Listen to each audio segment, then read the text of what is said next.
Hello and welcome to ACTV 20's Health Matters. I'm Dr. Erich Parks, and I have a great show for you today because we have, all the shows that I've done focus on how you can help yourself and know how to look for things that give you answers to questions that you might have that your traditional medical therapist or practitioner can't really help you with.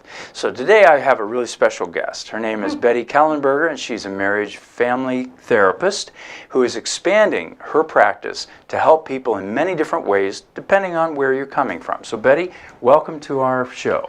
Oh gosh, I am so glad to be here. And I am full of expanding. Absolutely.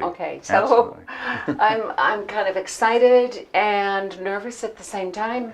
Well, let's find out a little more about you, because I want to know how you got to where you are right now. And I mean, not the whole life story, but your school, your certifications, and now what else you're doing. Well, my father was my first teacher, and he was a chiropractor. Back in the day when they were putting them in behind bars and calling them quacks. And so he was my first teacher, and he taught me that everything is energy. And so now I'm so excited because all the epigenetics and Dr. Bruce Lipton and the biological decoding and all these things that I'm learning are confirming that everything I've always known is true. That I can actually talk to my cells, I can create health, I can tell my brain to work, I can get up in the morning and feel happy, and now I know how to do this. Right. So you're not a victim of your circumstance anymore. No, I want to. This is a book. I'm going to be doing a group, and I'm excited about this because I just finished reading it, and it's a channeled book by Cryon, but he talks about the new human and how are we going to step into this new energy and really be the masters that Christ talked about. Right. Or well, he said, be the master. You said that you're a marriage family therapist, right? And so you started there, and then you've expanded. Now, what was it about being a marriage family counselor or therapist that wasn't answering all the questions that people had, or all the therapy that you think that they needed? Okay, that was kind of the template to start. That was my starting place. I had to get my license and do all that. But then I went into bioenergetics, had the opportunity to actually work with Dr. Alexander Lowen. He's like the master of bioenergetics.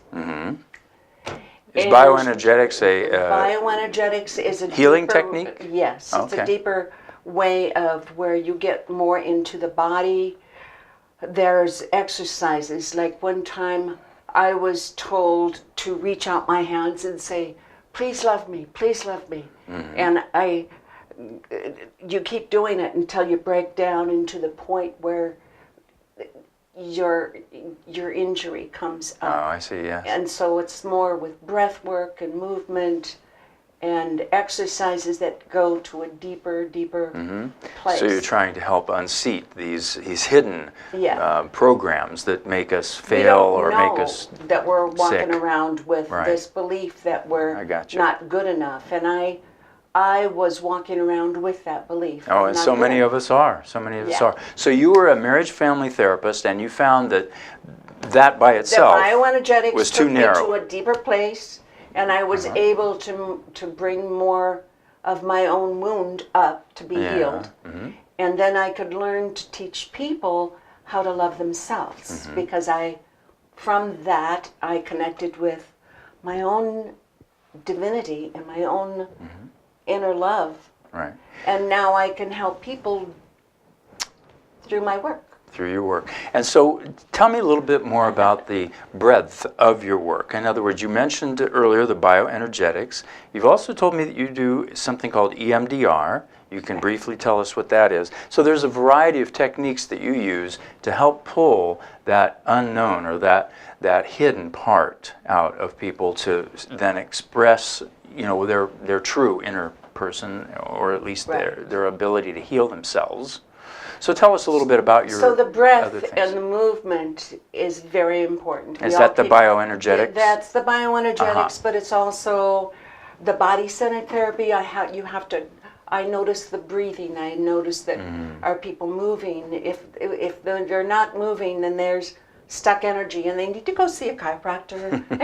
And if you're not breathing, that's a problem. I understand. But because they're not exciting their spirit. They're shutting down. They're withdrawing. Their life force is not there. So I, first of all, check in with their breathing, and we do something called life stream breath, and I have people do the breathing, and then I check all the time. I'm always saying to people, take a breath, take a breath, and take a breath, and just be present, and then they can get through the traumas that they remembered or that come up. They come in, they presence, they're in their breath, and they can handle it. So you're kind of getting into the therapy right away here, but I wanted to back up a little bit. And if a person comes to you for help because they know something's not right, they're not getting in touch with the people they want to be in touch with for whatever reason, what's the first thing you would ask them? I mean, where do you start with people? I They have a survey? them. Oh yes, I have lots of surveys. Tell us about that. What is that? First of all, I do a survey of their breathing, and I ask them. So not a written survey, but you're observing. I'm just observing I see. to see how is this person breathing. I have one client who's actually had brain surgery. She's probably going to have to come to see you. But I kept, every time she comes, it's take a breath, because she's always going back into survival, back to that time when she was 14 years old, and she became the one to take care of the whole family. So she needs to be reminded all the time, take a breath. And now she's starting to do that on her own. But she's just kind of gone into survival and forgot that all we really need to do is just breathe. And that presence can be there. And people forget. Oh, I know. I forget when I'm paying my bills sometimes. Keep smiling. So when you have a person come to you, the first thing you're going to do is observe them. Yeah. Now, do they fill out anything to tell you what their concerns are or their history? Yeah, I have many different histories. At the beginning, we just do a small history. I find out what their toxic beliefs are. If you have a toxic... Do they call them toxic, or do you evaluate them? No, I have a sheet that and they go through and they mark things like, I don't deserve love, or I'm unlovable, or I'm not good enough. There's just a whole... And so they mark what bothers them. And then I have another assessment for what happens when fear comes. Where do they go? Are they a It's a fighter? good question to ask, yeah. Or do they flee? Or do they freeze? Right. Or do they faint? I was a fainter as a kid. That's what I learned. I just kind of disappear. So I had to learn. So once you learn these things, then you can go, wow, to bring more life and integrity and truth back to the essence of my life. I need to learn how to manage my fear and my toxic beliefs. What if they could change? What if those toxic beliefs could be something wonderful? Well, I'm assuming that's the question you ask them. If once you have a survey in front of you, you can say, okay, now what if those things can change? And you ask, I'm sure, either verbally or you get them to pose the question. Then you have a series of things that you do to help people come to the realization that these things could change, because we are in charge of our own health, and we are not victims of our thoughts. We can change those thoughts. So what are some of the, I want to hear about the techniques that you use, because you had some very interesting things you were telling me about. And the audience, some of my past guests have talked about EMDR, I think briefly, but you can tell us how you use these different techniques to help bring out what is maybe hidden or not in balance or harmony. I have this wonderful, here you go. Could you see that? at the very center, you have purpose, contribution, essence, creativity, and aliveness. I want to bring people back to that. There you go. So, so when they come to me, I ask them, what makes you feel alive? What makes you happy? And they're usually depressed and anxious, so they're not very, they're coming to see me, they're not happy. So I tell them, wouldn't it be fun to get back to being happy again? Yeah. And so then I do some of the assessments, like when their fear comes, where do they go? What are their toxic beliefs? And then we look at the possibility of changing that. EMDR comes in because the eye movement sets up a conscious REM. Just like when you're sleeping at night, you have your eyes go back and forth, and that's during REM sleep. That's what you're referring to. Yeah, sleep. Rapid eye movement. The REM rapid sleep. eye movement, and so what I'm going to do with the eye movement is you just follow my fingers, and I'm creating the conscious REM that you have in your sleep. And it's eye movement, desensitization. We're going to go back and desensitize the trauma, and then we're going to reprocess so that you can take that toxic belief and delete it, and now have a new belief that, wow, I am lovable, or I am successful, or I can do this, or I have hope now.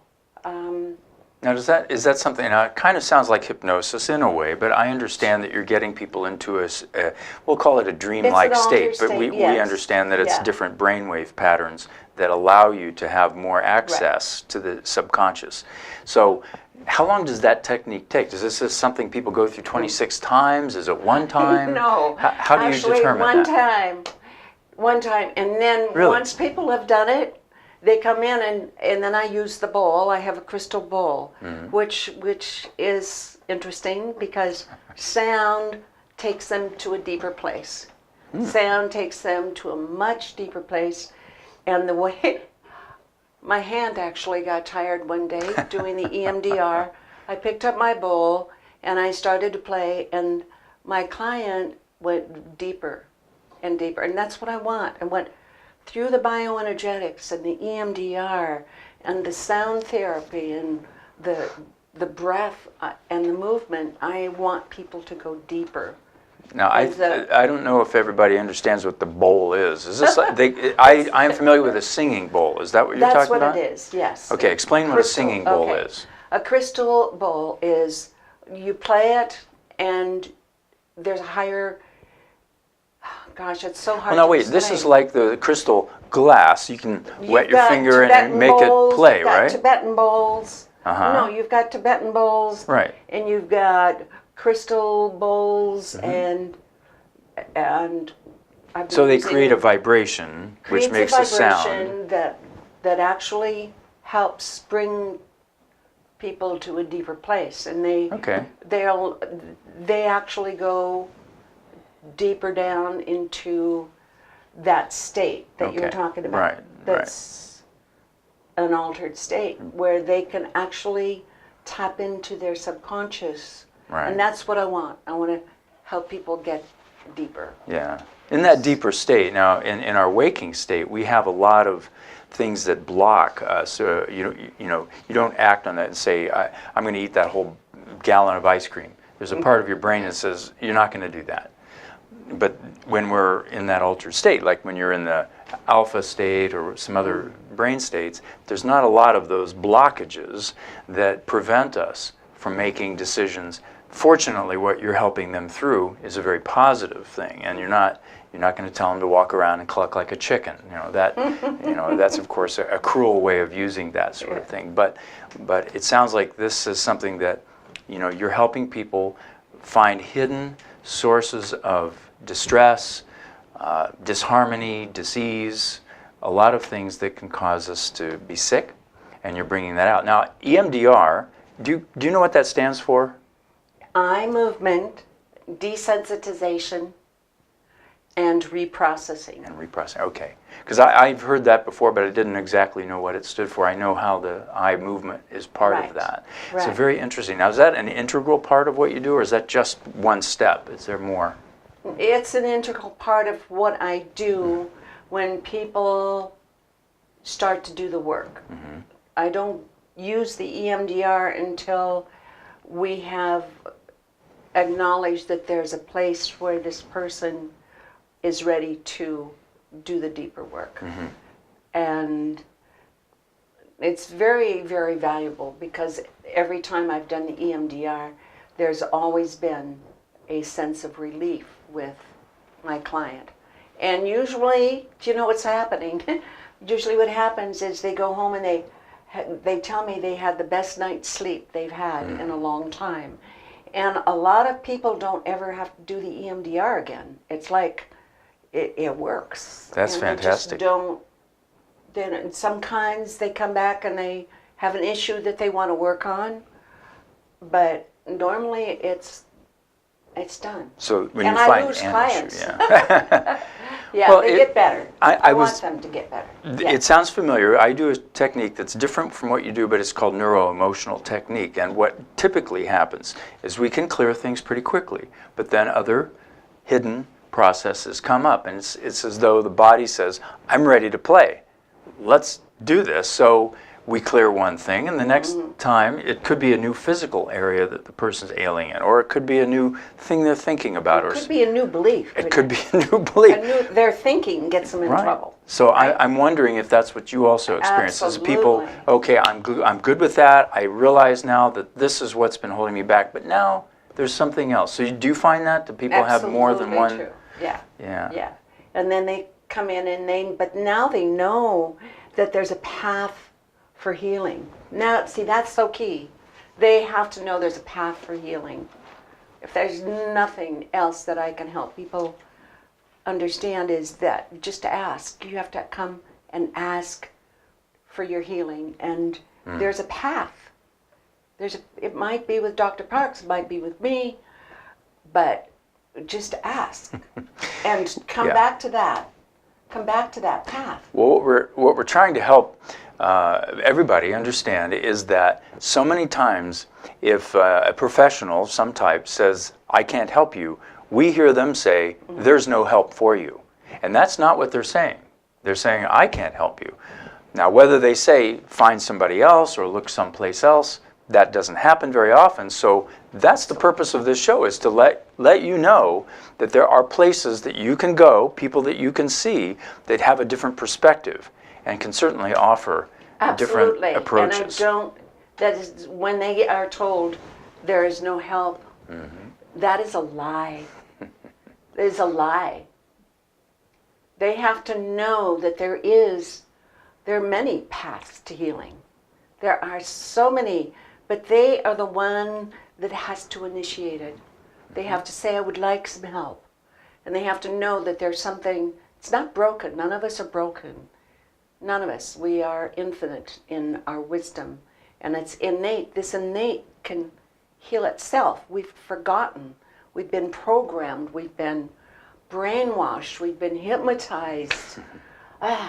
It's... Yeah, if you watch TV, you've been hypnotized. and cultured.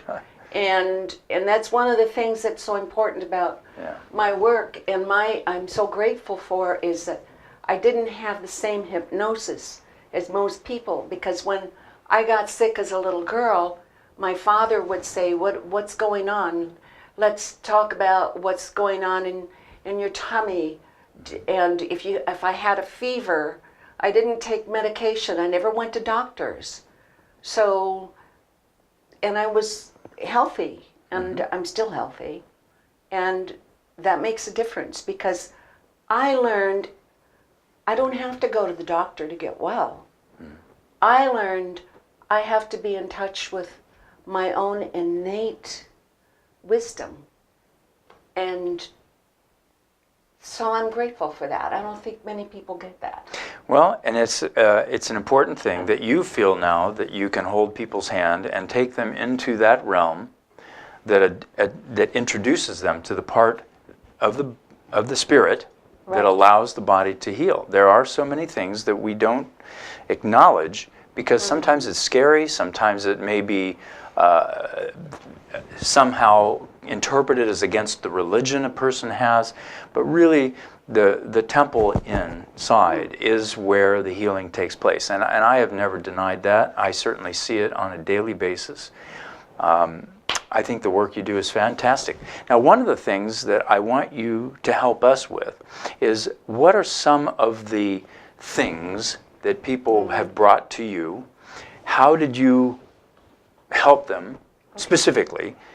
Don't mention names. But then what was the outcome of that? How did it change their lives? Because this people are listening to us and say, well, I don't know if that relates to me. Okay. Give us a couple of examples. I had a 66-year-old woman come to me. She'd had brain surgery. She was having trouble. She was going to have to retire, and she didn't want to retire because she was very successful in her work, and she was very good at her work. She was extremely good, and they wanted to keep her. But having had brain surgery, things were not working very well, and she was depressed, and she had a disabled husband. Okay, so we started to do the work. She's the one that I kept saying, please take a breath, breathe. So she was going back into survival all the time. Her story is that when she was 14 years old, her father died, and she was the oldest of 7 children. So she became the father. She went from being a tomboy to being the provider, the multitasker, the I'll take care of mother. Mother became an alcoholic. So she was really falling apart, which she actually didn't realize she needed to fall apart, because she had to drop her persona of multitasker, because now she was multitasking again, taking care of a children's hospital and taking care of a disabled husband, and she had to quit. She quit. So this is the cool thing. We did the biological decoding. We went back to that trauma. We did a lot of healing, and I was always saying, breathe, take a breath, you can breathe. You're not in survival. And she kept going back into survival all the time. Sure. So she is now retired, and she's getting rehabilitation, and she now comes to see me once a month. Just to help keep her on the Yeah, top I level. don't know if there's anything else that you need to know, but we did EMDR, we did biological decoding, but it was mainly the breath. For her, yeah. Now, I imagine a lot of people that you see come in, they're stressed. That's the thing that we have in our society is overwhelming stress. People are put in a position where they're taking care of their children, plus their parents, and I see this a lot. So that's one case. Is there another one of a little different flavor, sort of talking about the different stresses that people come to you with? Well, I get a lot of people with anxiety, and that's wonderful, because I immediately do some of the things that I told you about and check to see how they're breathing, and I give them some breathing exercises. Sometimes I just need to really start out with playing the bowl and getting them to relax, go into meditation. So there's many, many different things, but I work a lot with people with anxiety. And now, do you give them things to do at home? I'm guessing that what you do there is to set the groundwork. right. And then what do they do on their own? What do they do for themselves? I check to see what they're open to, because some people are, I want to make sure that I don't give homework on astrology to somebody who's a Christian. I check that out right away. I want to make sure that I can enter their path where they're going to receive the healing. So I have many books, many things that I have read for my own. So you give them resources. They can look at books. You give them breathing exercises. And I'm going to be doing a group, and this group is called The New Human. This is how we can step into. Well, let's talk about that, because I know you and I have briefly discussed this. I think this is really fascinating. Can you tell a little bit, I mean, just really briefly, what this book is about and what your group is going to explore? What are we looking at? Okay, well, this is a channeled book by Cryon, and Cryon is the author. The Cryon is Lee Carroll is the author. Okay, so there are many books by Cryon. This is his latest book, and this is talking about how there's been a shift and that we are now able to work with this new energy that is coming in. And I've just finished reading it, and I'm thrilled because it's talking about things that I learned from my father, and then I learned from other chiropractors, then I learned from people when I was in my holistic training. Then I learned again from Dr. Bruce Lipton. Cryon and Dr. Bruce Lipton and Greg Braden were all on the stage together, and I got to watch them. And they are three that touch my heart because well, they're all talking about the same thing. They're on the crest of the wave. And that's why I'm excited about of new thinking. Doing this book. And when I do a book study, I just have people come to my home, and we sit and do one chapter a week. Okay, so this is effectively a book club where you guys are going to explore the different chapters anybody and who wants to step ideas. Into some new ways of like one of the things that he talks about is the temple of rejuvenation, which, don't we all want that? Don't we all want that? Right, I think you do. And I'm going to be 75 in November, so I'm ready. And the card, this is from the group, the same group. This is, I drew a card today before I came, and it says passion, power, purpose. And I truly do give thanks for this, for knowing my passion, my power, and my purpose for my life, because this is my passion. Okay, well, Betty, I know that people are going to want to find out about this. Do you have a website, or is it how people can get a hold of you? Yes, I have a website, and my website is emergingessence.com. Emergingessence.com. Okay, and they can get through and talk to you about the class and the program. Great. Well, that's been fantastic. I really appreciate your work. I'm sure that you are helping people all over the place out there. So I'm hoping that you will contact Betty Kellenberger, because she will be able to help you with some things that you didn't even know you could help her with. So thank you for watching Health Matters, and I look forward to seeing you next time.